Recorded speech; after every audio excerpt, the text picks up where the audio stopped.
Hello बच्चों, कैसे हैं आप सभी। तो हीट का अगला टॉपिक है थर्मल एक्सपेंशन। तो थर्मल एक्सपेंशन है क्या कि मतलब जब भी आप टेम्परेचर बढ़ाओगे तो बॉडी का जो डायमेंशन होता है थोड़ा चेंज होता है। थर्मल एक्सपेंशन का मतलब क्या है? Expansion in a body due to temperature, है ना। तो अब ये होता क्या है, इसके पीछे मुख्य कारण क्या है? जैसे में एक मान लो कोई बॉडी है, ये बॉडी किससे मिलकर बनी? छोटे छोटे पार्टिकल्स हैं। उन पार्टिकल्स को आप एटम कह सकते हैं, बहुत माइक्रोस्कोपिक लेवल पे जाओगे तो इलेक्ट्रॉन प्रोटॉन कह सकते हैं, है ना। तो फाइनली एटम मान लेते हैं कि बहुत सारे एटम मिल करके एक बॉडी का फॉर्मेशन किए। तो अब ये बॉडी जो बनी है एक नेचुरल टेम्परेचर क्या होता है? जहाँ पर एटम के बीच का जो गैप होता है वो फिक्स होता है, और इस गैप को मेंटेन रखने के लिए ही हमने इससे पहले पढ़ा था इलास्टिसिटी का भी मुख्य कारण क्या था? किसी बॉडी में एक ऐसी खूबी होती थी जिसके द्वारा बॉडी अपना शेप रीगेन करना चाहती है, उसको आपने कहा था इलास्टिसिटी। तो इलास्टिसिटी और थर्मल एक्सपेंशन थोड़ा सा कंपेयर कर सकते हैं। जैसे में मान लो कोई इलास्टिक बॉडी है, इस इलास्टिक बॉडी में भी दो मान लेते हैं एटम है। अभी इलास्टिक बॉडी जब बनी होगी तो नेचुरल टेम्परेचर पर बनी होगी। अब ऐसा नहीं कि मतलब बॉडी एक बार बन गई, पता चला कि बॉडी बनने के बाद थोड़ा सा हुआ कि मतलब ये जो एटम है ये डांस करें। जब डांस करेंगे तो होगा कि बॉडी में जो है पता चला कि कभी ये ऊपर जा रहा है एंड कभी नीचे आ रहा है। तो ऐसा हो कि बॉडी का शेप फिक्स नहीं हो पाएगा। बट ऐसा नहीं कि जैसे मान लो ये मार्कर है तो ये मार्कर अपना शेप चेंज नहीं कर रहा, कि ऐसा नहीं कि आज मार्कर सीधा है कल के मान लो थोड़ा सा टेढ़ा हो गया एटम, ऐसा नहीं है। मार्कर एक फिक्स कंडीशन पर बन गया कि नेचुरल टेम्परेचर पर बन गया। अब इस बॉडी का टेम्परेचर जब बढ़ेगा या हम इसको खींचे, तो खींचने का मतलब क्या है कि आपने इन एटम के बीच का जो है थोड़ा सा गैप बढ़ा दिया। ये जो गैप था, जब आपने अलग से फोर्स अप्लाई नहीं किया तो इस गैप को हमने कहा था एक्स नॉट, याद करो। और ये एक्स नॉट क्या था? नेचुरल सेपरेशन था। इस सेपरेशन पर एटम क्या होंगे? स्टेबल इक्विलिब्रियम में होंगे। अब वो चाहे थर्मल एक्सपेंशन एक्सप्लेन करने जाओ और चाहे यहाँ पर इलास्टिसिटी की बात करो, तो इलास्टिसिटी में भी ऐसा आप मान के चलेंगे कि यहाँ पर दो एटम हैं, इन दो एटम के बीच का गैप क्या है? एक्स नॉट है। इस एक्स नॉट को हम क्या कहेंगे? Natural separation. टेम्परेचर हमने सेम रखा, उस सेम टेम्परेचर पर हमने क्या किया कि बॉडी में हमने दो साइड से फोर्स अप्लाई किया, तो बॉडी में क्या होगा? थोड़ा सा एक्सपेंशन। जैसे एक्सपेंशन हुआ तो फाइनली इनके बीच का अंतर क्या? थोड़ा सा बढ़ गया। अब जब गैप बढ़ा तो हम जानते हैं कि एक्स नॉट वो सेपरेशन जहां पर एटम क्या थे? स्टेबल इक्विलिब्रियम में थे। और दुनिया का जितना भी जो कहानी बनती है वो सब कहानी किस पर बनती है? स्टेबिलिटी पर। भाई आज के टाइम में अगर मान लो आप पढ़ने बैठे हैं, आईटी या नीट की तैयारी करना चाह रहे हैं, तो आपका भी सपना होगा कि आगे चल के हम मतलब एक डॉक्टर बन जाएंगे, फिर डॉक्टर बनने के बाद हम एक अच्छी सी लाइफ स्पेंड करेंगे जहां पर टेंशन नहीं होगा। तो जो टेंशन फ्री लाइफ जीने की बात आप करें, दैट इज स्टेबिलिटी। आप स्टेबिलिटी गेन करना चाह रहे हैं। तो यहां पर भी भाई साहब चुपचाप लेटे थे, सो रहे थे एटम, आपने इनको क्या किया कि दोनों तरफ से फोर्स अप्लाई किया, तो इनको खींचा। जब खींचोगे तो फाइनली क्या होगा कि ये हमेशा इस सेपरेशन पे रहना चाहेंगे। इनके बीच प्यार मोहब्बत है, ये दो एटम जो है इनके बीच क्या है? प्यार मोहब्बत। इस प्यार मोहब्बत को हम क्या कहते हैं? बॉन्ड। तो इनके बीच एक बॉन्ड बना है। जैसे आप खींचेंगे तो इनका बॉन्ड जो है थोड़ा सा एक्सपेंड करेगा, बॉन्ड की लेंथ यहाँ पे चेंज हो गई। अब लेंथ चेंज हुआ तो लेंथ फिर से वापस ये एक्स नॉट पे ही आना चाहेंगे। तो एक्स नॉट पर वापस आने की खूबी को हमने कहा था इलास्टिसिटी। आप इस सेपरेशन से दूर करोगे एटम्स को तब भी वापस आना चाहेंगे, और इनको पास लाएंगे तब भी एक्स नॉट पर ही रहना चाहेंगे। अब ये नहीं कहना कि मान लो इनके बीच प्यार मोहब्बत है, दूर जाना समझ में आ रहा है, दूर जाने पर दूर नहीं जाएंगे, और जब पास लाएंगे तो पास अपने आप आ जाएंगे। बट ऐसा नहीं है। प्यार मोहब्बत यहाँ पर ऐसा नहीं है कि पास आने पर और प्यार मोहब्बत बढ़ेगा। प्यार मोहब्बत का मतलब कि एक नेचुरल सेपरेशन, इस नेचुरल सेपरेशन पर बढ़िया प्यार मोहब्बत इनके बीच में है। इससे कम करोगे तब भी मान लो ये अनस्टेबल फील करेंगे, इससे ज़्यादा करेंगे तब भी ये अनस्टेबल फील करेंगे। ऐसा ही तो होता है लाइफ में कि आप किसी को बहुत चाहते हैं तो चाहत स्टेबिलिटी की तरफ तब तक मेंटेन रहेगी, स्टेबल तब तक बनी रहेगी चाहत आपकी, जब ना तो हद से बहुत ज़्यादा पास जाओगे, ना ही हद से ज़्यादा बहुत दूर जाओ। जब हद से ज़्यादा पास जाएंगे तब भी झगड़ा होना है, और जब आप ज़्यादा दूर जाएंगे तब भी झगड़ा होगा। तो एक नेचुरल सेपरेशन बनी रहेगी, तब तक आपके बीच बढ़िया प्यार मोहब्बत होगी, बढ़िया बॉन्डिंग होगी। अब जैसे ये सेपरेशन से कम सेपरेशन हुआ बहुत पास आ गए तब भी अनस्टेबिलिटी हो, बहुत दूर गए तब भी क्या होगी, इनके बीच अनस्टेबिलिटी होगी। तो फाइनली होता यही है लाइफ में कि जब हम बहुत पास आते हैं तो होता है कि भाई साहब ये आप हमको जोड़ के नहीं देखेगा, है ना, ये सभी की हम बात कर रहे हैं, है ना, कि आप कहें कि गुरुजी आपको बहुत अच्छा, ऐसा नहीं है। अभी हम इन सब चक्करों में पड़े ही नहीं, पहली बात तो, है ना। तो जब बहुत पास आते हैं तो फाइनली वहाँ पे झगड़ा होता है, फिर थोड़ा सा आप कहते हैं कि यार थोड़ा सा हम लोग को डिस्टेंस मेंटेन करना चाहिए, ऐसा आप कहते हैं। सामने वाले से आप कहते हैं कि यार थोड़ा सा हमको लगता है झगड़े कुछ ज़्यादा हो रहे, थोड़ा डिस्टेंस हमको मेंटेन करना पड़ेगा। और वो जो डिस्टेंस है उसको ही कहा जाता है हिंदी में नेचुरल सेपरेशन, है ना। तो यहाँ पर हमने टेम्परेचर की बात नहीं की। अब सोचो कि यहाँ पर टेम्परेचर आपने बढ़ाया, टेम्परेचर बढ़ाने पर ये नेचुरल सेपरेशन थी, इस नेचुरल सेपरेशन को हमने कहा था एक्स नॉट। इस एक्स नॉट सेपरेशन पर जो पोटेंशियल एनर्जी कर्व था वो हमने ऐसे बनाया था, समझो इस चीज़ को। थर्मल एक्सपेंशन भी जो आपने बनाया था, थर्मल एक्सपेंशन भी कहीं ना कहीं आप जो पोटेंशियल एनर्जी कर्व था इलास्टिसिटी का, उससे ही डिफाइंड हुआ है ये। तो ऐसा कुछ कर्व था क्या, याद करो। ये जो पॉइंट था करेस्पॉन्ड किया था मिनिमम पोटेंशियल एनर्जी को। ये पॉइंट कहाँ पर पहुंचा था, मिनिमम पोटेंशियल एनर्जी पे, ठीक है। ये मिनिमम पोटेंशियल एनर्जी था। ये नेगेटिव में सबसे ज़्यादा पोटेंशियल एनर्जी है। और इस मिनिमम पोटेंशियल एनर्जी ये तब थी जब यहाँ पे सेपरेशन कितना था एटम के बीच का, एक्स नॉट।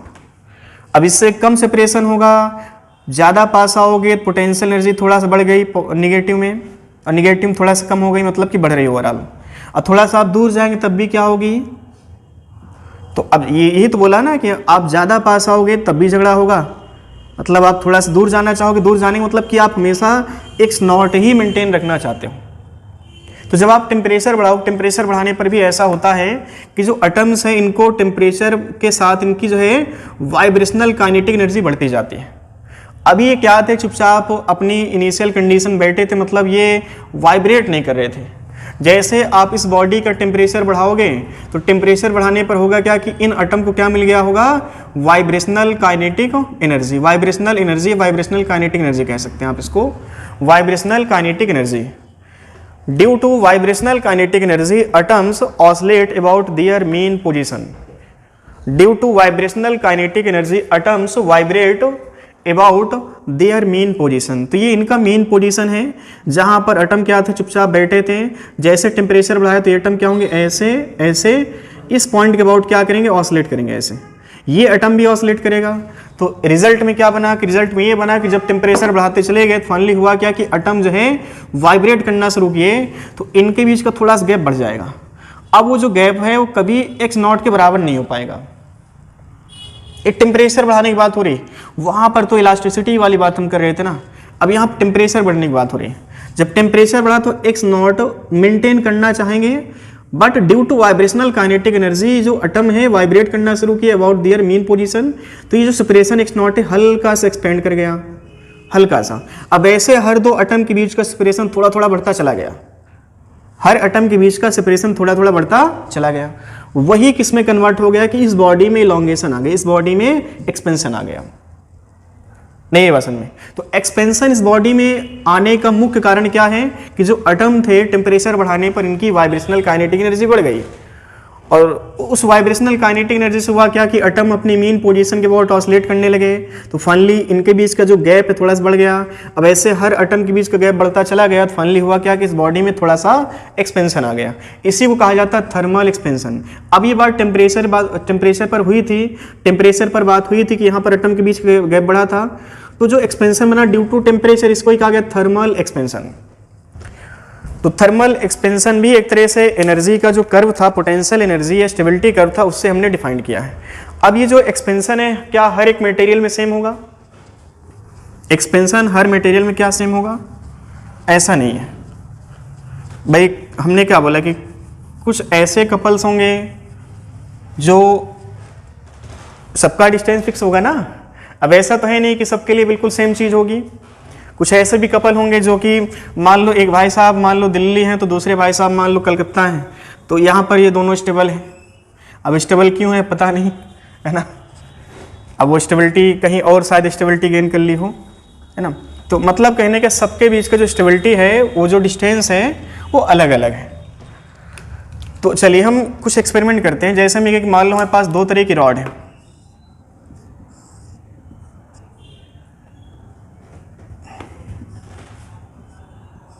देखने में बिल्कुल एक जैसी है, शकल सूरत एक जैसी दोनों की है, मतलब कि ये भी L नॉट लंबाई की है, ये भी L नॉट की है, एरिया ऑफ क्रॉस सेक्शन मान लो दोनों का सेम है, ठीक है।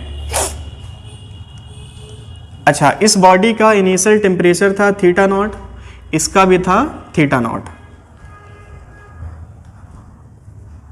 बात अलग है, इसको आप कह सकते हैं कॉपर, इसको आप कह सकते हैं आयरन, सेम डायमेंशन की है बट प्रॉपर्टी दोनों की डिफरेंट है। हमें ये बात देखनी थी क्या जो एक्सपेंशन है वो इस बात पर डिपेंड किया कि बॉडी का नेचर कैसा है। अगर सिर्फ नेचर पर डिपेंड करता तो लेंथ तो यहां पर सेम लेने पर इलॉन्गेशन दोनों में सेम आना चाहिए, या नेचर पर नहीं डिपेंड करती चीजें, समझे इस बात को। अगर हम ये कहें कि हमें कैसे पता चले कि नेचर पर चीजें डिपेंड कर रही हैं, जो थर्मल एक्सपेंशन होगा वो क्या इस बात पर डिपेंड करेगा कि इसका नेचर कैसा और इसका नेचर कैसा है। तो उसके लिए हमने क्या किया कि दोनों का लेंथ सेम ले लिया, टेम्परेचर भी सेम ले लिया। मान लो आपने थीटा से बढ़ा करके इसको थीटा कर दिया, इसको भी आपने थीटा कर दिया, और थीटा कह सकते हैं आप कि थीटा जो है थीटा नॉट से ज़्यादा है, ये मान लेते हैं। अब हुआ क्या कि इसमें, अच्छा इसकी लंबाई मान लो L नॉट है, वन की जगह पर 100 सेंटीमीटर लिख लो, और यहाँ पर भी आप इसको 100 सेंटीमीटर लिख लो। तो सेम राइज इन टेम्परेचर पर ऐसा हमको दिखा कि जो लेंथ में एक्सपेंशन हुआ था कॉपर वायर और आयरन वायर में, आयरन रॉड कॉपर रॉड में, वो डिफरेंट था। जो एक्सपेंशन था इन दोनों में डिफरेंट लेवल पे था। तो मतलब एक बात यहां से पता चली कि शायद जो एक्सपेंशन है वो इन लेंथ पर डिपेंड शायद अभी नहीं कर रहा है। ऐसा हम कह सकते हैं कि लेंथ यहां पर दोनों का सेम है, उस सेम लेंथ पर भी इलॉन्गेशन दोनों में डिफरेंट है। तो एक बात यहाँ पर पता चली कि इसमें एक्सपेंड करने की शायद खूबी ज़्यादा होगी। कॉपर मान लेते हैं, इस कॉपर में जो इलॉन्गेशन वो मान लो 110 सेंटीमीटर हुआ टोटल लेंथ, और यहाँ पर मान लो 105 सेंटीमीटर। तो 100 की आयरन की रॉड अब कितने की रॉड होगी? 105 की। 100 की कॉपर की रॉड अब कितने की होगी? 110 की। तो ये ज़्यादा फैल गई और ये कम फैली। तो हम ये कह सकते हैं कि इसमें एक्सपेंड होने की जो प्रॉपर्टी है इसमें ज़्यादा है और इसमें एक्सपेंड होने की प्रॉपर्टी कम है। जो प्रॉपर्टी क्या अंदर से ही निकल के आ रही है? भाई लेंथ तो इनिशियल तो सेम लिया आपने, बट जो प्रॉपर्टी है वो अंदर की प्रॉपर्टी, उस प्रॉपर्टी पर ही डिपेंड किया कि इसमें एक्सपेंशन ज़्यादा, इसमें एक्सपेंशन कम। एक तीसरे नेचर के रॉड आप आइडेंटिकल ले लेते हैं, हो सकता था उसमें 102 आता इलॉन्गेशन, 102 टोटल लेंथ बनती, या 2 का इलॉन्गेशन आता, यहाँ पे 10 का इलॉन्गेशन, यहाँ पर 5 का इलॉन्गेशन। ऐसे आप एक और रॉड ले सकते हैं जहाँ पर हो सकता है कि 2 का इलॉन्गेशन हो। तो सेम लेंथ या सेम डायमेंशन लेने पर, सेम टेम्परेचर राइज करने पर, दो डिफरेंट मेटल की या दो डिफरेंट नेचर की रॉड में इलॉन्गेशन डिफरेंट था। मतलब यहाँ से प्रूव हुआ कि जो एक्सपेंशन था ये बॉडी के अंदर की खूबी पर भी डिपेंड करता है। कौन कितना एक्सपेंड करेगी, कौन कितना फैलेगी, वो इनके नेचर पर भी डिपेंड करेगा। तो पहला पॉइंट यहां पर ये निकल के आ गया, thermal expansion depends on nature of material. ये पहला पॉइंट था। फिर हमने अगला एक्सपेरिमेंट किया, जैसे मान लो हमारे पास एक ही नेचर की 2 रॉड, एक नेचर की, ये मान लो 100 सेंटीमीटर है इसकी लेंथ, तो L नॉट, और इसी नेचर की हमने एक दूसरी रॉड ली और इसकी लंबाई जो है मान लेते हैं ये है 200 सेंटीमीटर, ठीक है। ये इनिशियल लेंथ है, ये भी कॉपर का है, ये भी कॉपर का है, समझिएगा। इनिशियल लेंथ 100 है और यहाँ पर इनिशियल लेंथ 200 है। इनिशियल टेम्परेचर मान लेते हैं थीटा नॉट, इसका भी थीटा नॉट है। थीटा नॉट से बात पहुंची थीटा तक, यहाँ पर बात पहुंची थीटा तक, और theta more than theta naught की बात हो रही है, ठीक है। अब सेम टेम्परेचर यहाँ पर इंक्रीज किया, दोनों में सेम प्रॉपर्टी के वायर हैं, बट इनिशियल लेंथ की बात करें दोनों का डिफरेंट है। तो ये चीज़ यहाँ पर पाई गई कि इसमें जो एक्सपेंशन था वो कम था। मान लो L नॉट से ये भाई साहब L पहुँचा 110 सेंटीमीटर, और L नॉट से L जो पहुँचा ये मान लो 220 सेंटीमीटर। अब आप ये बताओ कि एक्सपेंशन यहां पर टोटल कितना हुआ 10 का, यहां पर एक्सपेंशन कितना हुआ 20 का। तो ये जो खूबी थी अंदर वाली, वो अंदर वाली खूबी यहां पर शायद हमको नहीं दिख रही है। यहां पर हमें कौन सी खूबी दिख रही है? Initial length. तो ये चीज जो है 110, ये 100 है, ये 200 है। तो 100 में इलोंगेशन 10 का है, 200 में इलोंगेशन कितना है? 20 का। तो ये कह सकते हैं कि जो एक्सपेंशन है वो एक्सपेंशन इनिशियल लेंथ के डायरेक्टली प्रोपोर्शनल होगा। नहीं वासन में एक कहानी आपने सुनी होगी ना कि जितने बड़े पेड़ होते हैं भाई साहब, वो हल्की हवा चलती है ज़्यादा झुक जाते हैं, और छोटे पेड़ जो होते हैं उस हल्की हवा में बहुत माइन्यूट झुकते हैं। मतलब कहने का उतने ही टेम्परेचर पर बड़ी रॉड ज़्यादा फैल गई और उतने टेम्परेचर पर छोटी रॉड कम फैली। मतलब कहने के जो एक्सपेंशन है वो बॉडी के इनिशियल लेंथ पर भी डिपेंड कर रहा। तो यहाँ पर लिख सकते हैं एक्सपेंशन मान लेते हैं डेल्टा एल है, this expansion depends on initial length. ये पहला पॉइंट था, expansion directly proportional to initial length. और एक्सपेंशन, एक बात हमको पहले से पता कि अगर हम इसी बॉडी का टेम्परेचर, जैसे चलो ये चीज़ क्लियर हुई, हम ये कहें कि मान लो बॉडी के टेम्परेचर आपने थीटा नॉट जो है मान लेते हैं, कुछ वैल्यू ले लेते हैं। थीटा नॉट आपने ले लिया मान लो 10 डिग्री सेल्सियस, और फिर आप ये थीटा नॉट को थीटा कन्वर्ट कर लिए, थीटा बनाने में लगा जो है समय 20 डिग्री सेल्सियस मान लेते हैं। अब ये जो है टेम्परेचर हो गया 20 डिग्री सेल्सियस। तो टेम्परेचर डिफरेंस यहाँ पर कितने का है? 10 का। तो यहाँ पर जो इलोंगेशन आएगा वो कम होगा अगर हम ये थीटा बढ़ा दें 40 डिग्री सेल्सियस। मतलब एक बात यहाँ पर ये पता चली कि जो एक्सपेंशन है वो टेम्परेचर डिफरेंस के डायरेक्टली प्रोपोर्शनल है। जितना ज़्यादा टेम्परेचर बढ़ाओगे उतना ज़्यादा मॉलिक्यूल्स क्या होंगे? वाइब्रेट करेंगे, और मॉलिक्यूल्स वाइब्रेट किए तो उनके बीच का जो एवरेज सेपरेशन बढ़ता चला जाएगा। तो क्या एक्सपेंशन इस बात पर भी डिपेंड किया कि जो टेम्परेचर डिफरेंस है उसके डायरेक्टली प्रोपोर्शनल होगा। Expansion depends on temperature difference. तो ये जो चीज़ें हैं एक ही बॉडी के लिए हो रही हैं, तो आप इनको इक्वेट कर लो, delta L directly proportional to initial length into delta theta. Proportionality हटाने के लिए कांस्टेंट हमको लाना पड़ेगा। Delta L equal to proportionality हटाने के लिए प्रोपोर्शनल का सिंबल है, और इसके जैसे यहाँ पर सिंबल बनता alpha, alpha L not into delta theta. अब डेल्टा एल का मतलब क्या है? Final length minus initial length बराबर L not alpha delta theta. ये भी एक फार्मूला है एक्सपेंशन का, ये भी एक फार्मूला। इसको थोड़ा सा और चेंज करते हैं हम लोग, इसको हम लीनियर एक्सपेंशन कहेंगे। आप समझो इस बात को, यहाँ पर जो एक्सपेंशन हो रहा है वो एक्सपेंशन कैसा है? लीनियर है, लंबाई सिर्फ बढ़ रही है यहाँ पे। तो देखो एल इक्वल टू क्या बना? L not plus L not alpha delta, L not common ले लो यहाँ से तो बनेगा 1 प्लस अल्फा डेल्टा थीटा। तो लीनियर एक्सपेंशन जो बना है वो ऐसे कुछ बना है, ठीक है, ये लीनियर एक्सपेंशन हो गया। अब ये जो एक्सपेंशन हुआ है वो लीनियर है। बॉडी का शेप कैसा? 1 डायमेंशन। हमने यहां पर पढ़ा है लीनियर एक्सपेंशन, पहला केस था हमारा लीनियर एक्सपेंशन का, लीनियर एक्सपेंशन।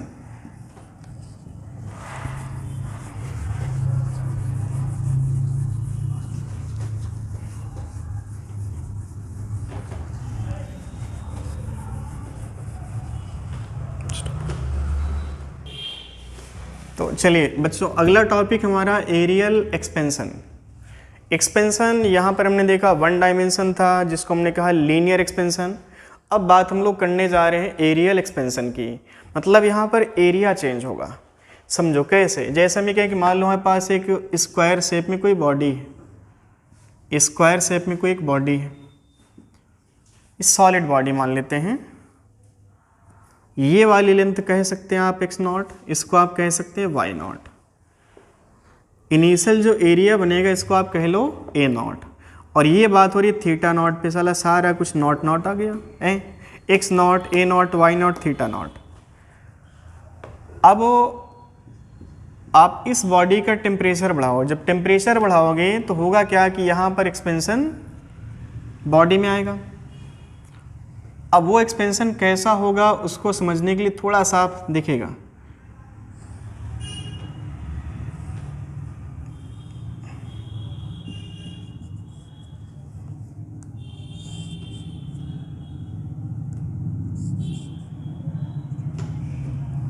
हम मान लेते हैं एक्सिस है, ये मान लेते हैं एक्सिस है।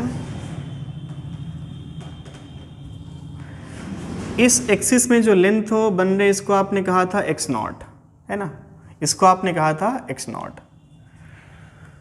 चलिए मान लेते हैं हम ये वाला पॉइंट, ये वाली लाइन आप मान लो फिक्स है, हालांकि ऐसा है नहीं बट हम मान लेते हैं कि ये लाइन हम फिक्स है और ये लाइन भी फिक्स है। ये लाइन आगे भागेगी और ये लाइन ऊपर भागेगी, ऐसा मान लो। ऐसा तो है नहीं बट हम ये मान लेते हैं कि ये जो लाइन है ये लाइन ऐसे एक्सपेंड करेगी, ये लाइन ऐसे एक्सपेंड करेगी। बट ओवरऑल अगर हम रियलिटी की बात करें, रियलिटी में ये लाइन ऐसे चल रही होगी, ये लाइन नीचे जा रही होगी, लाइन ऐसे, मतलब expansion occurs in all direction linearly. Expansion जो हुआ होगा वो हर डायरेक्शन में लीनियरली हुआ होगा। अब इस लाइन का मतलब क्या भी आपको समझ में आएगा। अच्छा, जैसे मान लेते हैं फाइनल जो सिचुएशन बनी है कुछ ऐसी है कि मान लो ये वाली लाइन शिफ्ट होकर के ऊपर पहुंच गई,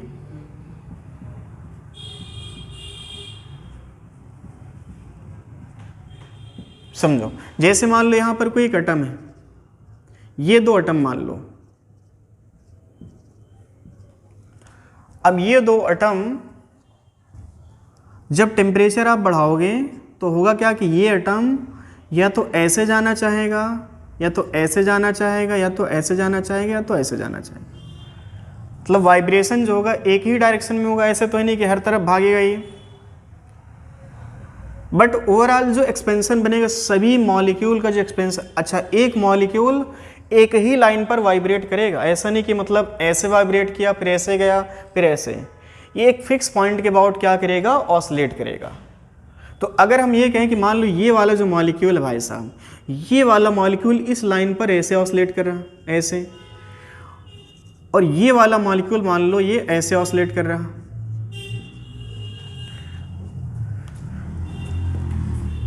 ये मॉलिक्यूल करेगा क्या कि इस लेंथ को बढ़ाएगा, ये वाला मॉलिक्यूल जो इस लेंथ को बढ़ाएगा। तो मान लेते हैं कि इस पॉइंट से ये जो पॉइंट है डेल्टा एक्स खिसक गया और ये वाला पॉइंट जो है डेल्टा वाई खिसक गया। अच्छा, पहले से कितना था एक्स नॉट, अब कितना हो चुका है एक्स, डेल्टा एक्स, ये डेल्टा वाई पहुंच चुका है, पहले से कितना था वाई। अब आप ये बताओ कि टोटल ये जो बनेगा इसको आप क्या कहोगे, delta y plus y not कहोगे। इसको आप क्या कहोगे टोटल, इसको आप कहेंगे delta x plus x not. अब फाइनल जो एरिया बनेगा वो ये वाला पूरा बना होगा, इसको आप कह सकते हैं ए, और इनिशियल एरिया ये बना था हमारा थीटा नॉट टेम्परेचर पे। तो थीटा नॉट टेम्परेचर पर इनिशियल जो एरिया है that is A not, this will be equal to x not into Y not. ये पहली कहानी बन गई। थीटा टेम्परेचर पर क्या हुआ है, जो नया एरिया है क्या वो दिस इंटू दिस बना होगा, साइड का मल्टीप्लिकेशन, ये क्या बना delta x plus x not into delta y और प्लस वाई नॉट, ऐसे लिख सकते हैं। हमें इसको लिखना है in terms of A not. अब आप यहाँ पर थोड़ा सा कलाकारी ये कर सकते हो, नीट वाले बच्चे तो क्या करेंगे, इसको इससे मल्टीप्लाई किया, फिर इसको इससे मल्टीप्लाई किया, फिर इससे इसको मल्टीप्लाई किया, फिर इसको इसको मल्टीप्लाई किया। तो ऐसा करोगे ना तो मैथमेटिक्स यहाँ पर बहुत गंदी हो जाएगी। हम ऐसा नहीं करते हैं, थोड़ा सा यहाँ पर हम कलाकारी करेंगे। समझो, हम इसको हम जानते हैं कि लीनियर एक्सपेंशन का फार्मूला क्या था, delta L equal to L not alpha delta theta था। अब डेल्टा एल की जगह पर क्या आप डेल्टा एक्स लिख सकते हैं, आप इसको डेल्टा एक्स लिख सकते हैं, आप इसको एक्स नॉट लिख सकते हैं, आप डेल्टा वाई को लिख सकते हो y not alpha delta theta. ठीक है, डेल्टा एक्स डेल्टा वाई यहां पर पुट करो तो एक पल टू क्या मिला यहां से बोलो, डेल्टा एक्स की जगह पर क्या रखेंगे x not alpha delta theta, same material है तो अल्फ़ा पूरे मटेरियल के लिए सेम हो जाएगा। इस लंबाई में भी जो अल्फ़ा बना होगा वही अल्फ़ा इस लंबाई में बना होगा, क्योंकि जो प्रॉपर्टी इस लेंथ की वही प्रॉपर्टी इस लेंथ की है। इनटू डेल्टा वाई की जगह पर क्या लिखोगे, y not alpha delta theta और प्लस वाई नॉट। अब आप देखो इस पूरे से क्या चीज़ कॉमन है, एक्स नॉट कॉमन है, बाहर ले लो एक्स नॉट, अंदर बचा क्या 1 प्लस अल्फ़ा डेल्टा थीटा, और यहाँ पर अंदर क्या बचा बोलो, Y not 1 plus alpha delta theta बचेगा। X not into Y not बोलो क्या है ये, X not into Y not, और ये चीज़ आपने 2 बार लिखा है तो ये बन जाएगा 1 प्लस अल्फ़ा डेल्टा थीटा इस पूरे का स्क्वायर बनेगा। अच्छा X not into Y not क्या है, ए नॉट है, इसको आप लिख लो A not. 1 plus alpha delta theta और यहाँ पर स्क्वायर है, बाइनोमियल यहाँ पर फिट करो, बाइनोमियल जब भिड़ाओगे तो यहाँ पर क्या बनेगा बोलो, 1 प्लस 2 अल्फ़ा डेल्टा थीटा। अब हम अगर ये कंपेयर करें कि हमारे पास पहले था 1 प्लस अल्फ़ा डेल्टा थीटा और यहाँ पर 2 अल्फ़ा डेल्टा थीटा है, ये कांस्टेंट है, अल्फ़ा भी कांस्टेंट है, और यहाँ पर जो 2 आपने लिखा है 2 भी एक न्यूमेरिकल वैल्यू जो कि कांस्टेंट है, तो 2 अल्फ़ा पूरा पूरा क्या यहाँ पर कांस्टेंट है। आप इस कांस्टेंट को नया नाम दे सकते हैं 1 प्लस बीटा डेल्टा थीटा। अब अंदर अंदर हमको ये लग रहा है कि जो बीटा है ये साला जो है 2 अल्फ़ा के इक्वल दिख रहा, बीटा इक्वल टू क्या लिख लें बोलो, 2 अल्फ़ा। इसको हम एरियल एक्सपेंशन कहते हैं या इसको सुपरफिशियल एक्सपेंशन भी कहा जाता है, फेशियल नहीं सुपरफिशियल, सुपरफिशियल एक्सपेंशन, ठीक है, एरियल एक्सपेंशन या सुपरफिशियल एक्सपेंशन। अच्छा बताओ अगर वॉल्यूम एक्सपेंशन होता तो वॉल्यूम एक्सपेंशन में क्या लिखते, इनिशियल वॉल्यूम क्या लिखते, x not y not z not ये लिखते क्या, फिर यहाँ पर आप फाइनल वॉल्यूम क्या लिखते, delta x plus x not delta y plus y not plus delta z plus z not. Finally वहाँ से जब कहानी लिखते हैं तो यहाँ पर क्या बनता, x not y not z not, और यहाँ पर क्या बनता बोलो 1 plus alpha delta theta, power क्या बन जाता 3 बन जाता, और यहाँ पर x not y not z not क्या बन जाता वी नॉट बन जाता। तो फाइनली यहाँ पर क्या बनता बोलो, V equal to V not 1 plus 3 times of alpha into delta theta, और 3 टाइम्स ऑफ अल्फ़ा भी एक कांस्टेंट होता, उस कांस्टेंट को हम क्या कहते हैं, गामा कह लेते हैं। तो यहीं पर हम लिख देते हैं वॉल्यूम एक्सपेंशन, वॉल्यूम एक्सपेंशन कुछ भी नया नहीं है, पुराना ही सारा कुछ है। वॉल्यूम एक्सपेंशन में क्या होता कि यहाँ पर बनता initial volume V not 1 plus 3 times of alpha into delta theta, but आप इसको लिखते V not 1 plus gamma delta theta, ये बन जाता वॉल्यूम एक्सपेंशन। अब अल्फ़ा बीटा गामा का रिलेशन भी आप निकाल सकते हैं, अल्फ़ा बराबर क्या बन रहा बोलो, बीटा बाई 2 और बराबर गामा बाई 3, ये रिलेशन हो जाता है इनके बीच का।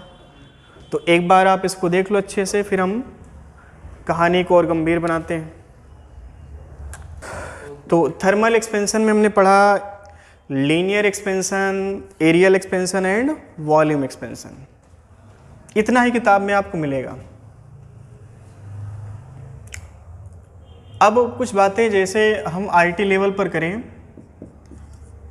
लीनियर एक्सपेंशन क्या था, L equal to L not 1 plus alpha delta theta. अब अल्फ़ा क्या है यहाँ पर, coefficient of linear expansion, alpha हमने क्या बोला, coefficient of linear expansion, coefficient of linear expansion, ये लीनियर हमने लिखा यहाँ पे। यूनिट की बात करें, यूनिट क्या होता है, पर डिग्री सेल्सियस। 1 एक डायमेंशनलेस पैरामीटर है, तो यहाँ पर जो भी आप ऐड करें दैट इज डायमेंशनलेस। तो अल्फ़ा आप इस तरह से एडजस्ट करें ताकि अल्फ़ा की यूनिट और डेल्टा थीटा की यूनिट जो हो मल्टीप्लाई होकर के 0 बन जाए। तो अच्छा ये बन गया अल्फ़ा। बीटा हमने पढ़ा, बीटा को भी आप कहोगे कोएफिशिएंट ऑफ एरियल एक्सपेंशन, और गामा को आप क्या कहेंगे, कोएफिशिएंट ऑफ वॉल्यूम एक्सपेंशन। अच्छा ये इनिशियल ये मान लिया जाता है कि जो अल्फ़ा होता है टेम्परेचर के साथ वेरी नहीं करता है, जैसे मैं मान लो कोई रॉड है, इस रॉड की लंबाई मान लो है, यहाँ पर x इक्वल टू 0 है, यहाँ पर x इक्वल टू मान लो l है, l नॉट कह लो, ठीक है।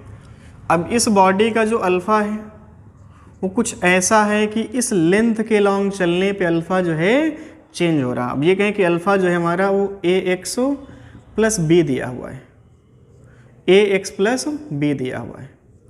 अब क्वेश्चन यहाँ पर ये आता है कि इस रॉड का टेम्परेचर बढ़ाने पर, जैसे इनिशियल टेम्परेचर मान लो थीटा नॉट है, अब थीटा नॉट से बढ़ा करके आपने इसको थीटा कर दिया, ठीक है। अब क्वेश्चन यहाँ पर यह है कि इसमें एक्सपेंशन कितना होगा।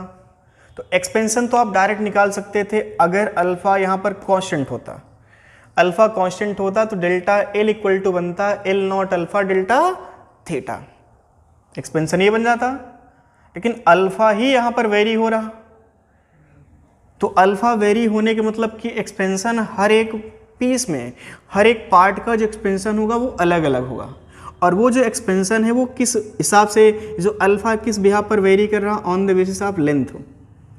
Alpha X plus B, A और बी यहाँ पर एक कांस्टेंट है, तो यहाँ पर एक्स इक्वल टू क्या 0 है। अल्फ़ा की बात करें कितना होगा यहाँ पर बोलो, ये बी हो जाएगा। यहाँ पर अगर देखोगे तो अल्फ़ा इक्वल टू क्या बन जाएगा, A into L not plus B बन जाएगा। तो कोएफिशिएंट ऑफ लीनियर एक्सपेंशन क्या, लगातार बढ़ रहा। तो कोएफिशिएंट ऑफ एक्सपेंशन ही बताता है कि per degree Celsius, coefficient of linear expansion ही बताता है कि पर डिग्री सेल्सियस टेम्परेचर बढ़ाने पर कितना एक्सपेंशन होगा, चाहे वो लीनियर हो, चाहे वॉल्यूम हो, चाहे वो एरियल एक्सपेंशन हो। तो अब यहाँ पर ससुरा जो ये अल्फ़ा ये खुद ही वेरी कर रहा, तो फाइनली हुआ क्या कि हर एक पॉइंट का जो एक्सपेंशन बना होगा वो अलग अलग बना होगा। अगर हर एक पॉइंट का बराबर टेम्परेचर राइज किया आपने, अगर थीटा नॉट से थीटा हर एक भाग का हमने टेम्परेचर बढ़ा दिया। थीटा नॉट से थीटा किस पॉइंट का टेम्परेचर है, पूरे बॉडी का टेम्परेचर है। तो पूरे बॉडी का जो एक्सपेंशन है बराबर तब होता जब यहाँ पे अल्फ़ा क्या होता, हर एक पॉइंट का कांस्टेंट होता। अल्फ़ा वेरिएबल है तो हम कह सकते हैं कि हर एक पॉइंट का जो एक्सपेंशन होगा वो वेरी करेगा। तो मान लेते हैं जब वेरिएबल चीज़ें होती तो उनको हम क्या कहते हैं, इंटीग्रेशन कहते हैं। वेरिएबल को हिंदी में क्या कहते हैं, इंटीग्रेशन। तो मान लेते हैं हमारे पास ये वाला सेगमेंट है, इस सेगमेंट की मोटाई मान लो है dx, इस सेगमेंट की मोटाई मान लो dx। अब इस dx, अच्छा ये इनिशियल हो गई, इसको हम कहेंगे इनिशियल लेंथ। इस इनिशियल लेंथ में डेल्टा थीटा जब टेम्परेचर बढ़ा होगा तो इलॉन्गेशन कितना आया, मान लो dl। dx इनिशियल लेंथ है और डेल्टा थीटा टेम्परेचर राइज होने पर इलॉन्गेशन कितना बन चुका है, dl। अब ऐसे dx कितने बन सकते हैं, उनका लिमिट क्या होगा, from this point two this point. ये जो आपने एलिमेंट सोचा है वो x दूरी पर चल के dx मोटाई की बात की है। ये dx यहाँ पे रखते हैं तो x इक्वल टू क्या लिखते हैं आप, 0। ये dx हम यहाँ पे रखते हैं तो x इक्वल टू क्या लिखते हैं आप, L नॉट। तो ऐसे सिमिलर पीसेस dx मोटाई के ऐसे एलिमेंट आप सब में कट कर लो, इस पूरे रॉड में dx मोटाई के एलिमेंट कट कर लो, और सेम टेम्परेचर राइज होने पर भाई साहब जो इलॉन्गेशन सबसे ज़्यादा निकल के आएगा वो इस वाले dx में आएगा, क्योंकि यहाँ पर कोएफिशिएंट ऑफ एक्सपेंशन सबसे ज़्यादा है और यहाँ पर कोएफिशिएंट ऑफ एक्सपेंशन सबसे कम है। तो हर एक dx मोटाई में जो एक्सपेंशन बनेगा सेम राइज इन टेम्परेचर पर, वो सबका अलग अलग होगा। तो जब अलग अलग एक्सपेंशन हो रहा तो आप उनको ऐड कैसे कर पाओगे, ऐड करने का तरीका क्या, आप ऐसे छोटे से एलिमेंट में देख लो और ऐसे एलिमेंट कितने बनते हैं आप उनको जोड़ दो। और जोड़ने का यहाँ पर जो कला है उसको कहा जाता है इंटीग्रेशन। आई बात समझ में। तो आइए ऐसे क्वेश्चन अगर आपको मिलेंगे, alpha as a function of x यहाँ पे दिया है, ये लेंथ के भी आप पर वेरी कर रहा, तो आप बताओ dx लेंथ में कितना इलॉन्गेशन है, dl। तो dl इक्वल टू क्या लिखोगे बोलो, फार्मूला आपके पास तो यही है ना, delta L equal to, formula क्या है बोलो,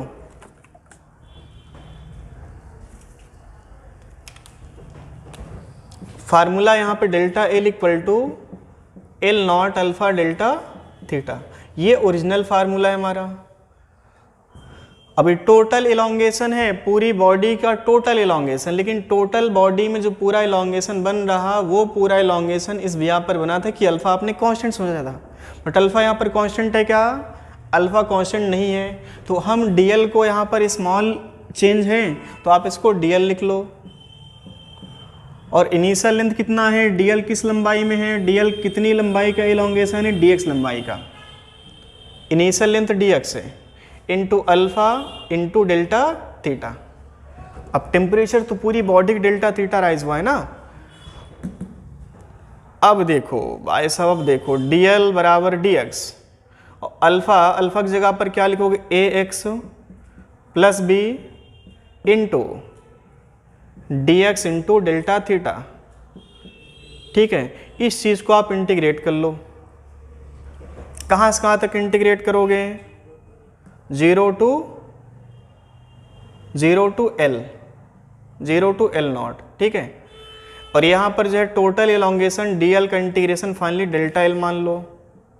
डेल्टा L इक्वल टू आप इसको इंटीग्रेट करेंगे तो यहाँ पर बन जाएगा ax² 2 और प्लस यहाँ पर bx और इंटू डेल्टा थीटा।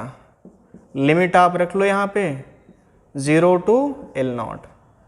यहाँ से इलोंगेशन निकल के आ जाएगा। ये तब की बात है जब alpha as a function of x दिया है। अगर ये केस मान लो alpha as a function of temperature दिया होता, ये दूसरा केस हम उठा रहे हैं यहाँ पे, alpha as a function of temperature अगर ये दिया होता।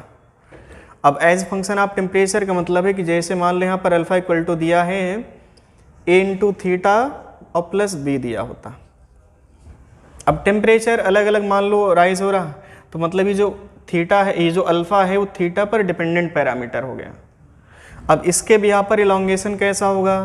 तो फिर से आप ऐसा छोटा सा एक फार्मूला अप्लाई करोगे तो बोलो क्या लिखेंगे? बोलो dl टोटल इलोंगेशन मान लो, और यहाँ पर आप क्या लिखोगे? Initial length alpha into d theta लिखोगे। इसको इंटीग्रेट करना ये वाली चीज़ को। अब अल्फ़ा कितना है बोलो? अल्फ़ा फंक्शन कितना है यहाँ पे? Delta L equal to L not. Alpha की जगह पर आप लिखोगे a इंटू थीटा और plus b into d theta. अब टेम्परेचर कहाँ से कहाँ तक राइज करोगे वो आप लिख लो θ1 से θ2। ऐसे चुटकुले पूछ लेगा आपसे। तो अगर कोएफिशिएंट ऑफ एक्सपेंशन चाहे वो लीनियर हो, चाहे वॉल्यूम हो, चाहे एरियल है, अगर कांस्टेंट है तो आपके पास डायरेक्ट फार्मूला है, वेरिएबल है तो आपको इंटीग्रेट करके ही आंसर लाना पड़ेगा। वेरिएबल शब्द का ही मतलब होता है इंटीग्रेशन, है ना। तो ये एक छोटी सी बात हो गई। चलिए ऐसे कुछ छोटी छोटी बातें और कर लेते हैं हम। अब जैसे हम ये कहें कि कुछ ऐसी बातें जैसे आपसे हम पूछें तो आप हो सकता है कि आंसर सही बता पाओ, और जनरली अभी तक तो बच्चा गलत ही आंसर बताया है। ये कॉमन सेंस पर बेस्ड क्वेश्चन है, बट आप इसको कॉमन सेंस नहीं कहोगे, एक बढ़िया मान लीजिए अप्रोच होता है इसमें। तो इसको कहा था volume of cavity. Volume of cavity. अब जैसे मान लो आपके पास कोई एक प्लेट है, स्क्वायर प्लेट है, और ये अच्छी वाली स्क्वायर प्लेट थी। आपने यहाँ से बीच से कट किया और कुछ खाली मैदान जनरेट कर लिया, ये कैविटी बना लिया। तो नया फिगर कुछ ऐसा बना होगा कि यहाँ पर मान लो ये कैविटी बन गई है, ये कैविटी बन गई।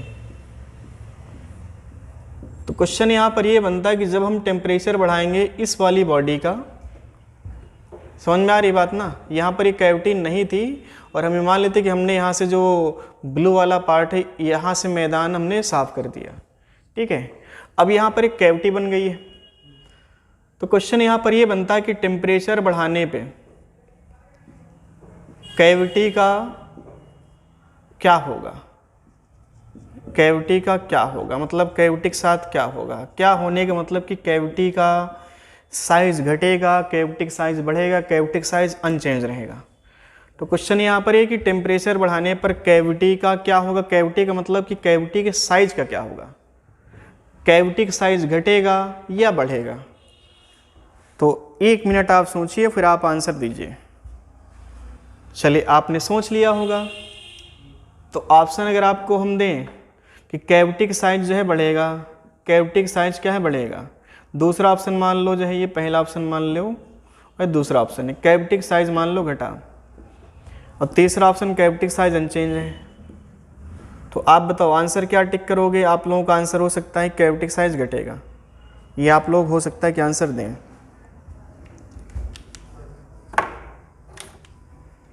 बताओ कैविटी साइज क्या होगा, घटेगा या बढ़ेगा? तो हमारा आंसर कैविटी साइज यहाँ पर घटेगा नहीं, कैविटी साइज बढ़ेगा, है ना। अब ऐसा क्यों है?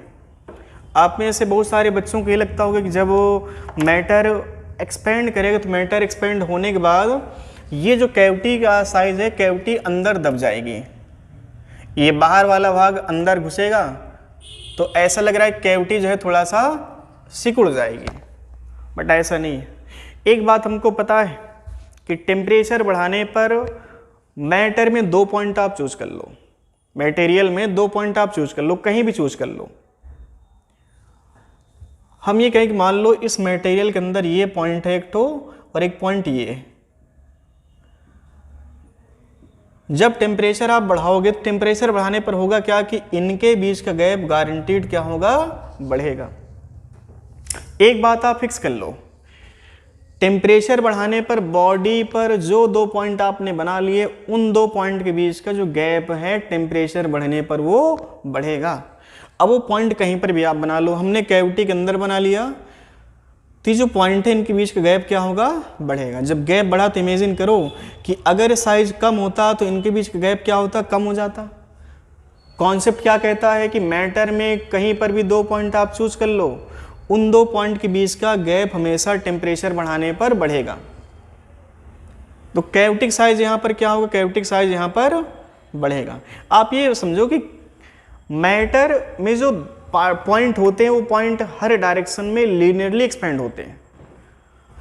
Expansion occurs in all direction linearly, मतलब कहने का कि जो एक्सपेंशन होगा वो हर डायरेक्शन में होगा और लीनियर एक्सपेंशन होगा।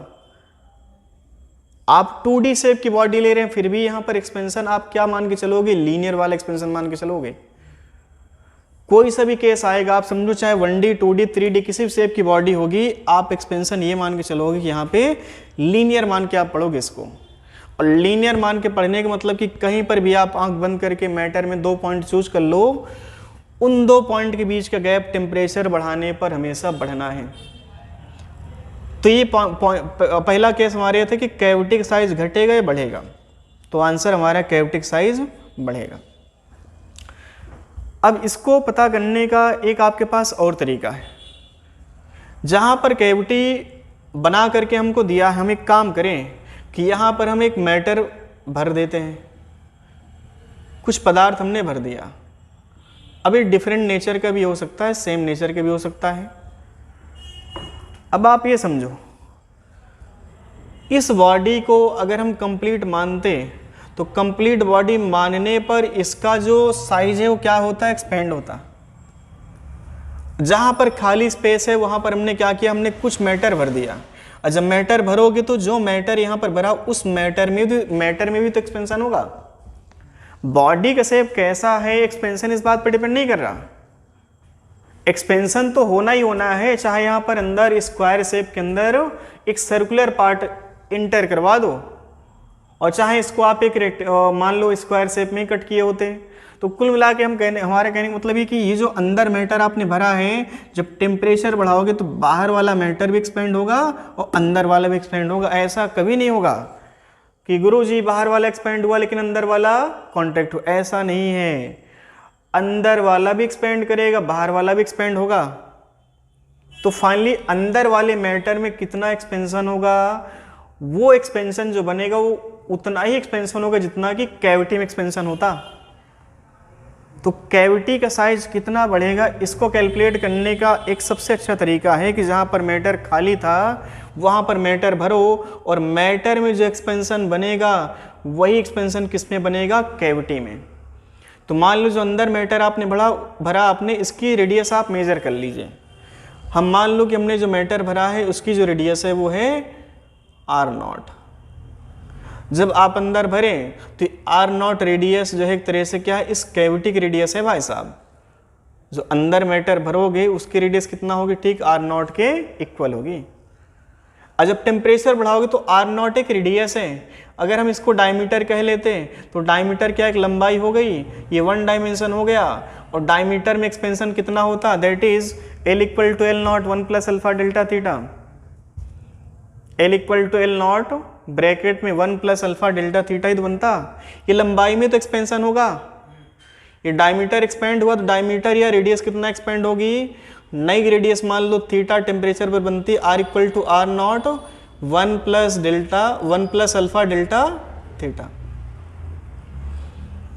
अब क्वेश्चन यहां पर ऐसे पूछ लेता कैविटी की रेडियस कितनी बढ़ेगी थीटा टेम्परेचर पे, और इनिशियल टेम्परेचर मान लो थीटा नॉट था, तो टेम्परेचर बढ़ाने पर पहला पॉइंट पता चला कैविटी का साइज बढ़ेगा, और कैविटी कितना बढ़ेगी उसको समझने के लिए, कैलकुलेट करने के लिए आप यहाँ पर मैटर भर लो, और जो मैटर एक्सपेंड करेगा वही कौन एक्सपेंड किया होगा, कैविटी एक्सपेंड करेगी। तो कैविटी की रेडियस या मैटर की रेडियस R0 है, थीटा नॉट टेम्परेचर पर, थीटा टेम्परेचर पर कितना हो गई R, तो R इक्वल टू क्या लिखोगे R0 1 plus alpha delta theta, ये कैविटी की बात हो गई। बट अभी आप रुकिए, थोड़ा सा कुछ और कहानी यहाँ पर है जो कि आप सोचेंगे बट वैसी कहानी आपको दिखाई नहीं देंगे, जैसा आप सोचेंगे आपको लगता है कि हमने जो सोचा बिल्कुल वैसी कहानी है, बट ऐसा होगा नहीं।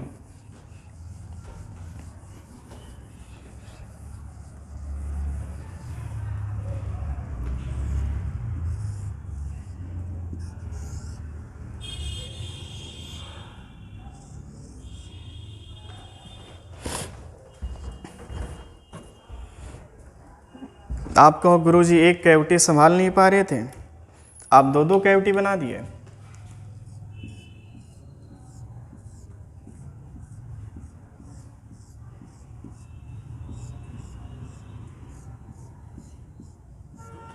ठीक है, चलिए मान लेते हैं 2 कैविटी हैं, छोटी कैविटी की डायमीटर मान लो D1 है, बड़ी कैविटी की डायमीटर है D2, ठीक है, एक डायमीटर है। तो क्वेश्चन यहाँ पर ये बनता है कि टेम्परेचर, इस मैटर का टेम्परेचर बढ़ाने पे D1 D2 का क्या होगा, D1 D2। अच्छा, क्वेश्चन को और थोड़ा सा गंभीर बनाते हैं, इन कैविटी के बीच की कुछ डिस्टेंस मान लो भाई साहब, ये मान लो D है, कैविटी के जो पेरीफेरी है उनके बीच का डिस्टेंस है D। तो क्वेश्चन यहाँ पर ये कि टेम्परेचर बढ़ाने पर D1 D और D2 इन पर क्या फ़र्क पड़ेगा, क्वेश्चन समझ में आ रहा। टेम्परेचर बढ़ाने पर डायमीटर छोटे वाले के D1 है, बड़े वाले के D2, और इनके बीच का अंतर जो है D है, तो टेम्परेचर बढ़ाने पर D1 D2 D का क्या होगा। तो ऑप्शन लिख दे रहे हैं हम, टेम्परेचर बढ़ाने पर D1 बढ़ा होगा, D2 बढ़ा होगा, और जो D है वो घटा होगा, पहला ऑप्शन। दूसरा ऑप्शन है D1 घटेगा, D2 घटेगा, और जो आपका D है वो बढ़ेगा। तीसरा ऑप्शन है D1 बढ़ेगा, D2 भी बढ़ेगा, और D भी बढ़ेगा, ये एक ऑप्शन लिख दिया। चौथा ऑप्शन मान लो D1 बढ़ा, D2 घटा, और फिर जो है आप मान लो कि जो D है वो बढ़ा। अब क्वेश्चन समझो, कैविटी कितनी है, 2 है, उन कैविटी के बीच की दूरी कितना है, D है। तो क्वेश्चन यहाँ पर ये है कि कैविटी का साइज क्या होगा, डायमीटर पर क्या फ़र्क पड़ेगा टेम्परेचर बढ़ाने पे। तो आपके पास समय 1 मिनट का है, जल्दी सोच के बताओ कौन सा ऑप्शन टिक करेंगे, कमेंट सेक्शन में बताओ कौन सा ऑप्शन टिक करें, बताओ कौन सा टिक करेंगे। ऋषभ तुम्हारा कौन सा है, पहला है ना। हाँ, कुछ बच्चे ये कॉमन जो थिंकिंग अभी हमने बताया कि कैविटी का साइज बढ़ेगा, अब कुछ बच्चे ये सोचेंगे गुरुजी कैविटी का साइज बढ़ा, कैविटी का साइज बढ़ा तो ये तो दब गया, यही सोचेंगे, ये बढ़ा ये भी बढ़ा तो ये दब गया, बट ऐसा नहीं है। हम क्या करें कि मैटर में कोई 2 पॉइंट चूज कर लो, मान लो ये एक पॉइंट है और एक पॉइंट ये है, आप जब टेम्परेचर बढ़ाओगे तो इनके बीच का गैप क्या होगा, बढ़ेगा, घटेगा शब्द यूज ही नहीं करना है तुमको। हम क्या करें कि मैटर में कहीं पर भी, चाहे वो किसी भी शेप की बॉडी हो, आप मैटर में 2 पॉइंट चूज कर लो, और वो 2 पॉइंट हमने मान लो डी पर ले लिए हैं। तो जब आप टेम्परेचर बढ़ाओगे तो जो डी है क्या होगा, बढ़ेगा, क्योंकि इनके बीच का जो एटम आपने लिए 2 पॉइंट लिए, इनके बीच का गैप क्या होगा, बढ़ेगा। अब फिर कहोगे गुरुजी अगर ये बढ़ा तो ससुरा ये दब जाएगा, ये दब जाएगा तो ये घट जाएगा, ऐसा नहीं है। अरे भाई मैटर ऐसा भी तो फैलेगा, इमेजिन करो, मैटर ऐसे ऐसे ऐसे ऐसे हर दिशा में फैलेगा, और जब ऑल डायरेक्शन में एक्सपेंशन हुआ तो फाइनली ये भी बढ़ेगा, ये भी बढ़ेगा, और रिजल्टेंट में ये भी बढ़ जाएगा। ये नहीं सोचना है कि इसको इतने पर फिक्स मान लो, इसको ऐसे एक्सपेंड कर दो, इसको ऐसे, और ये दब गया, ऐसा नहीं है। या इसको तुमने बढ़ा दिया तो ये दब जाएगा, ये दब जाएगा, ऐसा नहीं है। ये आगे खिसक जाएंगे ना, मैटर तो हर तरफ फैल रहा होगा ना। तो जब मैटर हर डायरेक्शन में फैलेगा तो ये भी बढ़ेगा, ये भी बढ़ेगा, और ये भी बढ़ेगा। तो ये जो कॉमन थिंकिंग पर बेस्ड क्वेश्चन था, आपका जो आंसर था ये पहला था, बट ऐसा नहीं है, ये गलत है। एक्सपेंशन हमेशा हर डायरेक्शन में होगा और लीनियरली होगा। ऐसा नहीं कि सिर्फ वो ये ऐसे ऐसे बढ़ेगा, एक्सपेंशन ऐसे ऐसे ऐसे ऐसे ऐसे ऐसे ऐसे, मतलब हर डायरेक्शन में होगा एक्सपेंशन। तो ओवरऑल जो रिजल्ट बनेगा वो ऐसे खिंचेगा, ऐसे खिंचेगा। तो फाइनली जब ये ऐसे खिंचा तो ये बढ़ गया, और ये भी बढ़ गया, ये भी बढ़ गया। तो आंसर जो आपका टिक होगा वो सेकंड होगा। सॉरी, कौन सा टिक होगा, थर्ड। D1 भी बढ़ेगा, D2 भी बढ़ेगा, और D भी बढ़ेगा। आओ थोड़ा सा आपको और कंफ्यूज करें।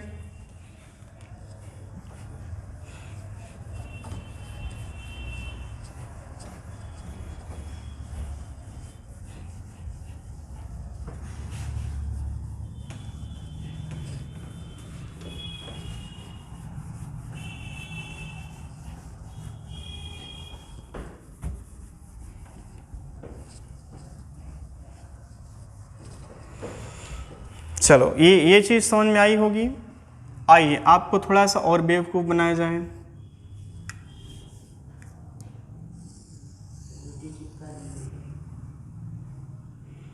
नहीं, ऐसा नहीं है।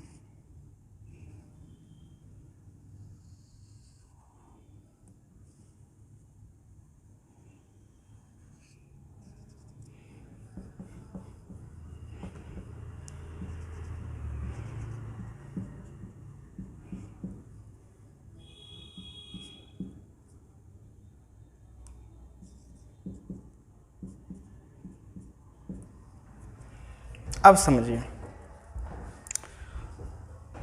ये कुछ ऐसा है कि आपके पास एक लोहे का छल्ला है, उस लोहे के छल्ले को बीच से यहाँ से थोड़ा सा आपने कट कर दिया, तो इतना गैप बन गया। अब क्वेश्चन हमारा यही है कि टेम्परेचर बढ़ाने पर, इस छल्ले का टेम्परेचर बढ़ाने पर, छल्ले का टेम्परेचर बढ़ाने पर D के साथ क्या होगा, D के साथ क्या होगा। D घटेगा, D बढ़ेगा, और D अनचेंज होगा। तो पहला ऑप्शन D बढ़ेगा, दूसरा ऑप्शन D घटेगा, तीसरा ऑप्शन D अनचेंज होगा, और एक ऑप्शन लिख लो अनचेंज। या ऐसा ऑप्शन लिखो कि आप जो है थोड़ा कंफ्यूज हो जाएं।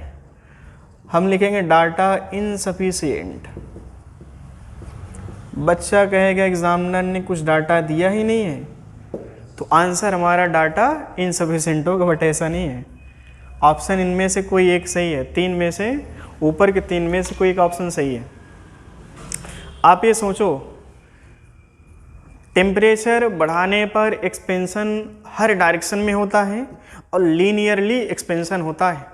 तो आप ये बताओ कि टेम्परेचर जब आपने बढ़ाया तो D पर क्या फ़र्क पड़ा, D घटा कि बढ़ा।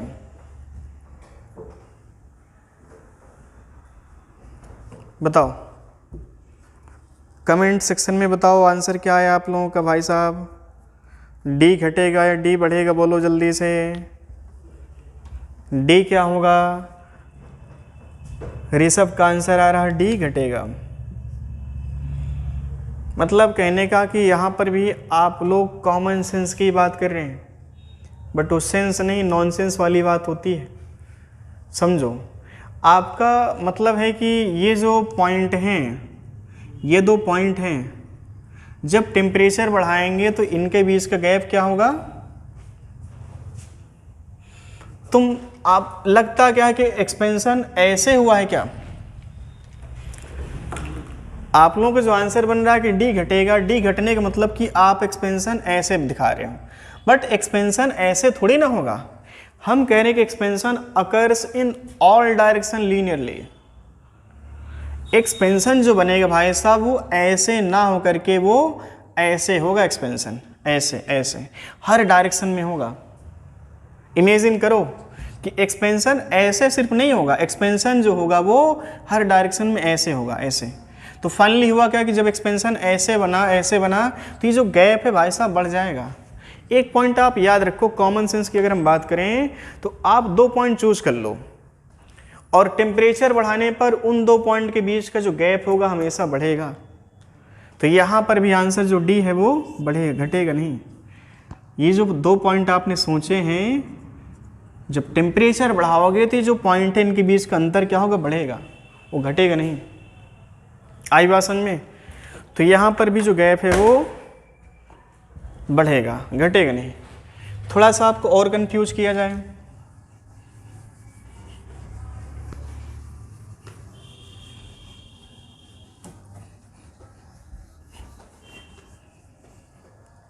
जैसे मैं कह कि मान लो हमारे पास एक क्यूब है,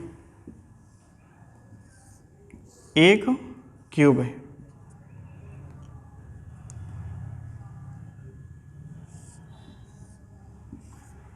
अब ये जो क्यूब है, एक क्यूब है,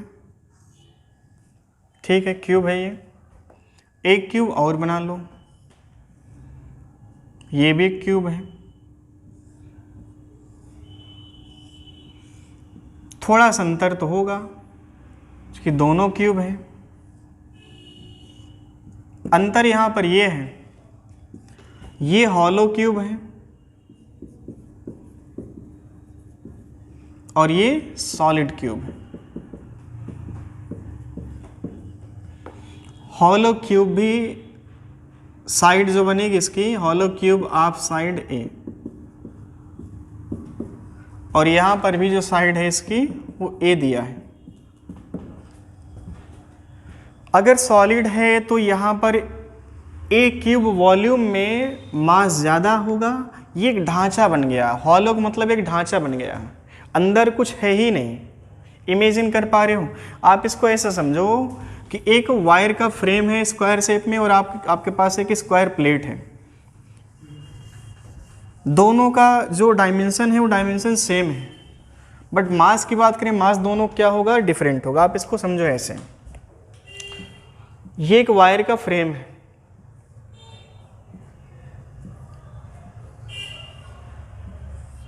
वो 3D फिगर है तो वहां से आप कम समझोगे, यहां से ज़्यादा समझोगे। ये एक फ्रेम है और यहाँ पर एक तरह से एक बॉडी है ना, ये हॉलो एक तरह से यहाँ पर सिर्फ ये एक वायर है, वायर का फ्रेम है और ये स्क्वायर शेप का, साइड ए है, साइड ए है, यहाँ पर भी साइड ए है और ये साइड ए है। ये एक प्लेट है, इसको हम कहेंगे स्क्वायर प्लेट।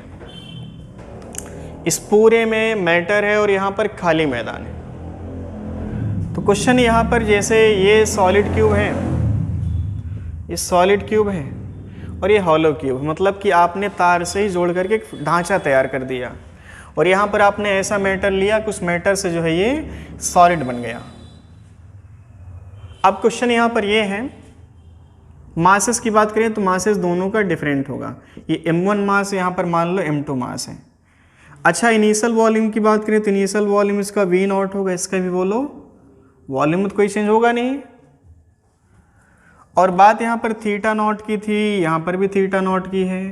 अब क्वेश्चन ये था कि थीटा नॉट को आपने थीटा कर दिया और इसको भी आपने थीटा कर दिया। सबसे अच्छी बात, ये भी कॉपर का है और ये भी कॉपर का ही है, मटेरियल भी सेम ले लिया है आपने। कॉपर की यहाँ पर तार आपने ली है और यहाँ पर कॉपर का पूरा आपने टुकड़ा, मतलब एक क्यूबिकल शेप में एक टुकड़ा ले लिया कॉपर का।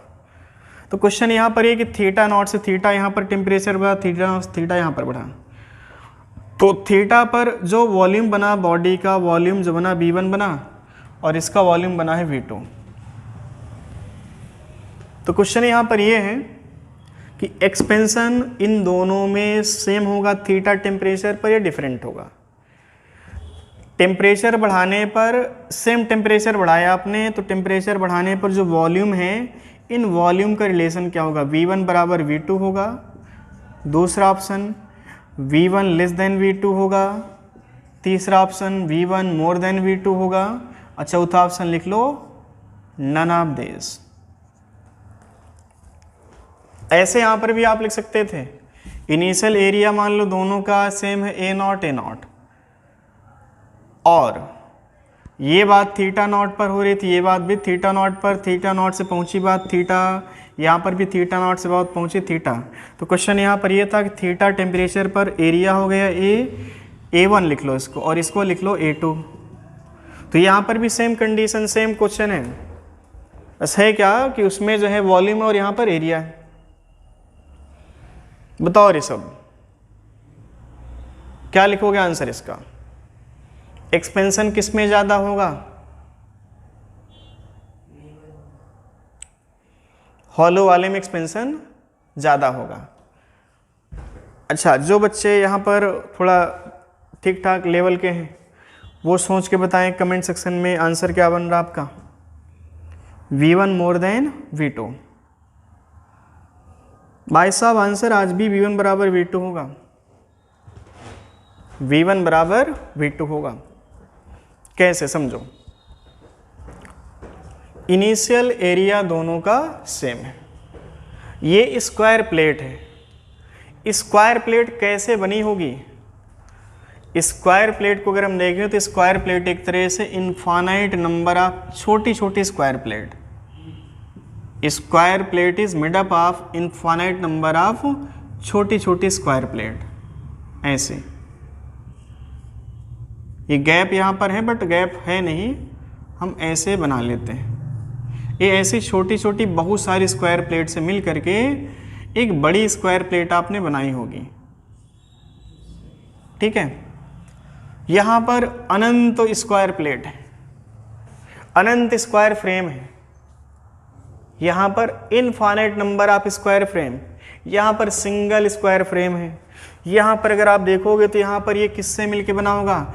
Infinite number of infinite cube frame. ऐसे छोटे छोटे क्यूब फ्रेम आप जोड़ते चले जाओ तो फाइनली ऐसा जो है क्यूब बन जाएगा। वैसे यहाँ पर आप छोटे छोटे स्क्वायर फ्रेम की जो है मतलब तार बनाते चले जाओ तो फाइनली यहाँ पर एक कंप्लीट जो है स्क्वायर प्लेट बन जाती है। आ रही बात समझ में? अच्छा अब समझो, वॉल्यूम में जो एक्सपेंशन है दोनों में सेम क्यों है, उसके पीछे रीज़न क्या है? मास पर डिपेंड तो चीज़ें कर ही नहीं रही। पहली बात तो अगर आप लिखना चाहो तो एरियल एक्सपेंशन, वॉल्यूम एक्सपेंशन, ये सब मास पर डिपेंड नहीं कर रहे थे, वो इनिशियल डायमेंशन पर डिपेंड कर रहे थे। अगर प्रॉपर्टी सेम है बॉडी की, लेंथ भी सेम है बट मास डिफरेंट है तो एक्सपेंशन दोनों में सेम टेम्परेचर पर सेम एक्सपेंशन बनेगा। अगर आप फार्मूले बेस पे जाओगे तो आंसर आपका जो है वो V1 बराबर V2 रहेगा, ठीक है। और थोड़ा फिर भी हम समझते हैं, फिजिक्स में जब तक कुछ अंदर से फील ना आए तब तक मज़ा नहीं आता फिजिक्स में। अच्छा ये देखो कि ये बाहर वाली स्क्वायर फ्रेम है, ये जो स्क्वायर फ्रेम है क्या ये वाली स्क्वायर फ्रेम है? बाहर वाली स्क्वायर फ्रेम को हम यही तो मान सकते हैं, अंदर कितनी उनसे हमारा कोई मतलब नहीं है। अब ये ना कहना कि यहाँ पर तो अनंत नंबर ऑफ स्क्वायर फ्रेम है, यहाँ पर सिर्फ एक है तो इसमें सिर्फ एक में एक्सपेंशन होगा, या तो यहाँ तो अनंत में एक्सपेंशन होगा तो यहाँ पर ज़्यादा एक्सपेंशन होगा, बट ऐसा नहीं है। समझो इस चीज़ को, हम ये कहें कि मान लो ये बाहर वाली स्क्वायर फ्रेम जब आप टेम्परेचर बढ़ाओगे तो अंदर वाली स्क्वायर फ्रेम एक्सपेंड होगी, बाहर वाली भी एक्सपेंड होगी, फिर उसके बाहर वाली भी एक्सपेंड होगी। अब सब में एक्सपेंशन सेम होगा, डिफरेंट होगा? सब में एक्सपेंशन सेम होगा क्योंकि सारे square frame made up of same material. अगर डिफरेंट मटेरियल के बने होते तो एक्सपेंशन यहाँ पे है ना। अच्छा ये समझो, अगर हम ये बाहर वाली स्क्वायर फ्रेम मान लो, बाहर वाली स्क्वायर फ्रेम मान लो इतना शिफ्ट हो गई, ऐसे ऐसे, ये बाहर वाली स्क्वायर फ्रेम है ऐसे,